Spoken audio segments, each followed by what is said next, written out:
Hello everyone, welcome back to the Zekko football channel. Manchester United's defence this season has been an absolute car crash, but they're hoping to change that by adding Sofyan Amrabat into the mix. Today we're going to be discussing how Sofyan Amrabat improves Manchester United. If you are new to the channel, please make sure that you subscribe, you like the video and turn on those notifications. It's okay, I'll wait. Just one, go on, yeah. Thank you. And now let's discuss how Sofyan Amrabat improves Man United.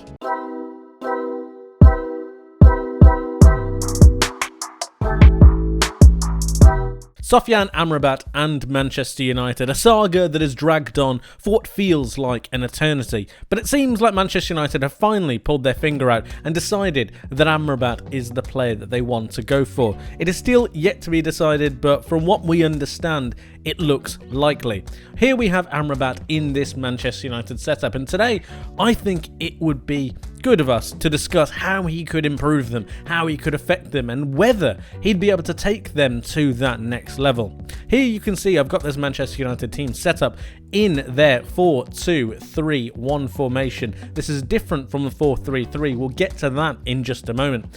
As for the side itself, we obviously have Onana in goal. We have the standard back four that Erik ten Hag has been using for quite some time now. Casemiro as the centre defensive midfielder, Mason Mount just a little bit ahead of him, Marcus Rashford, Bruno Fernandes, who we will get to, and Anthony Martial leading the line, obviously because Rasmus Højlund is not available. Amrabat slots into this defensive midfield position next to Casemiro.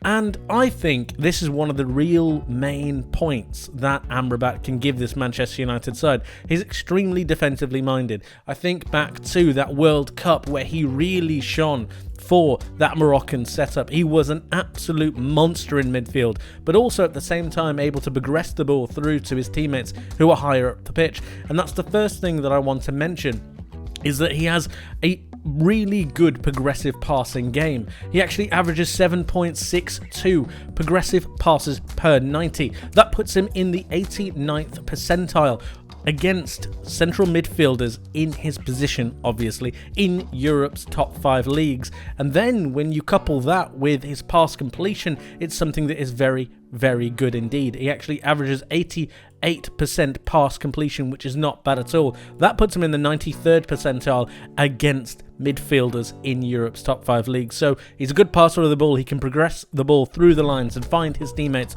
further up. And at the same time, he's also got a defensive mindset, willingness to work back, and also to plug those gaps and spaces that will be left, no doubt, by Casemiro and his aging legs. I'm not for one second thinking that it's Casemiro's fault. I think he is too slow to be able to deal with the system that Erik ten Hag wants to play. I just don't think he's the profile of player that Manchester United need. And we'll get onto that in just a moment, because they might have someone who could fill that role, albeit a little bit controversial. This would mean, however, that Bruno Fernandes would move out onto this right-hand side. I don't think you can bench your captain because you brought in a centre offensive midfielder. Mason Mount, I would have thought, would start, considering the money that they spent on him, and I still think we are yet to see the best of Mason Mount in a Manchester United shirt. It has only been 3 games. We have Anthony Martial up ahead, and of course Rasmus Højlund will be coming into the starting lineup, but not at the moment. This allows Marcus Rashford to stay out on this left-hand side where he is most comfortable, and then the back four picks itself. But the defensive capabilities of Amrabat to be able to help out Casemiro and at the same time be able to progress the ball forwards, both of them should be able to find passes into the strikers. Both of them should be able to find passes into the wingers. And this all should enable Manchester United to progress the ball faster, quicker and sharper.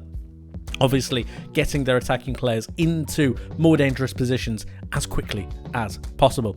But this is not the only setup that I think Manchester United could really benefit from due to Amrabat's inclusion.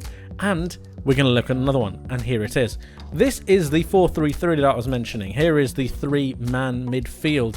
We have Amrabat, Bruno Fernandes and Mason Mount. This is infamously the midfield that Erik ten Hag played against both Wolverhampton Wanderers and Tottenham Hotspur, and time after time again they were completely ripped apart straight through the middle. And this is down to 2 reasons, I believe. Number one is the instructions that Mason Mount and Bruno Fernandes both had.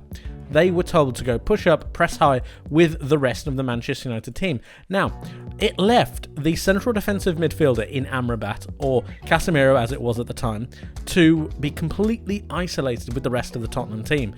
Luke Shaw ended up pressing on, and so did Aaron Wan-Bissaka, because Manchester United were instructed to play a pressing game. However, due to the space that was left from the two central attacking midfielders here, it just meant that Manchester United were not able to cover the ground to be able to help out Casemiro, who could not move forwards. I think that could change here though, because I believe that Amrabat should be able to move up with the team and then move back at the same time.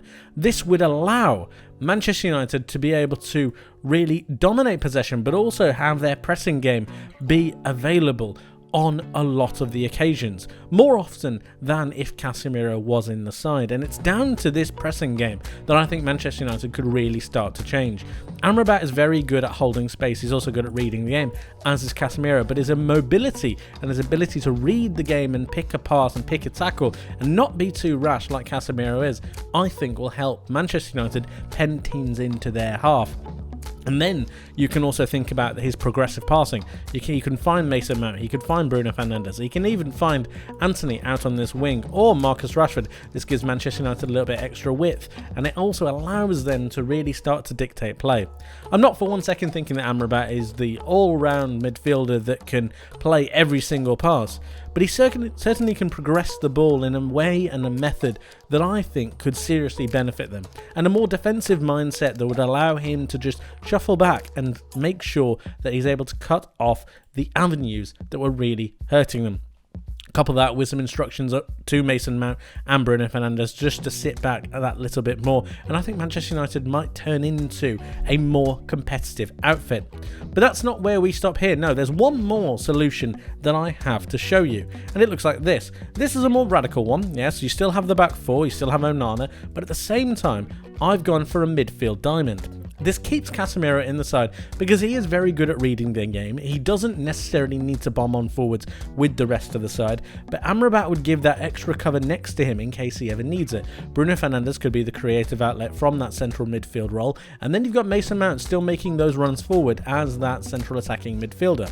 At the same time, you could have Anthony Martial or Rasmus Højlund in this position, and Marcus Rashford could still drift out onto the left-hand side. The width has never been something that's particularly great for Manchester United. However, with the extra defensive presence, you could see the fullbacks starting to bomb on. They could start to be a little bit more direct. They could start to be a little bit more attacking. And especially at home, I think the fullbacks could play more of a role, especially Luke Shaw, considering how good he was last season for Manchester United, especially in those attacking areas. Marcus Rashford drifting out to this left-hand side still keeps him happy, still makes sure that he's able to cut inside onto his right foot, and it means that he's not taking the pressure of being that main number 9.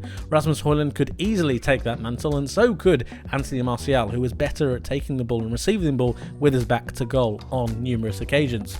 This again is something that's a little bit radical, but I believe that Amrabat opens the door for Manchester United to open and utilise different attacking tactical formations, and this is just an example of them.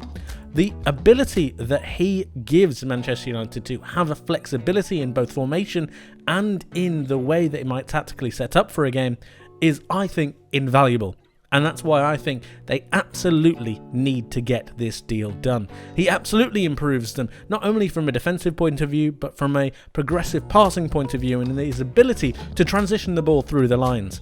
He is an absolute must if Manchester United are going to be still competing for those top 4 places and be able to do anything in any of the cups that they are currently still in. But my question to you is, what do you think about Sofyan Amrabat, and how do you think he could impact this Manchester United side if the deal is to be completed? Let me know your thoughts in the comment section below.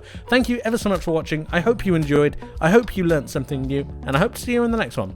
But until then, take care.